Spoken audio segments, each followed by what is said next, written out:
اگه فکر میکنی همین الان نیاز داری یک ماکارونی فوق‌العاده خوشمزه ولی بی دغدغه درست کنی، پاشو با من همراه شو.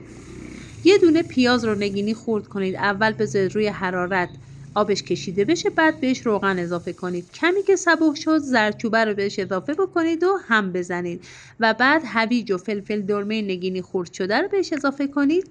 سویایی که قبل خیس کردین و آبش کشیده شده رو اضافه بکنید، یه تف بدید و بعد بقیه ادویه هایی که تو کپشن می نویسم رو، ادویه ها که رنگ و عطرشون آزاد شد رو بهش اضافه کنید. رو تف که دادین، اون موقع یک کمی آب جوش بهش اضافه بکنید و بعد بذارید مثل تو فیلم که میبینید حسابی با حرارت کم به روغن بیفته. آب ماکارونی که جوش اومد توش نمک بریزید. من روغن نمیریزم، فقط نمک، و همینطور سر قابلمه ماکارونی رو توش میشکنم. وقتی که به یه حالتی رسید که بین دوتا انگشتتون نه له کامل بود و نه سفت، یه چیزی بین این دوتا، آب کشش کنید. من امروز تدیگ ننداختم چون میخواستم برم بیرون و میترسیدم که نیستم بچه ها حواسشون نباشه و بسوزه. و بعد اینا رو با هم دیگه مخلوط کنین و دم بذارید.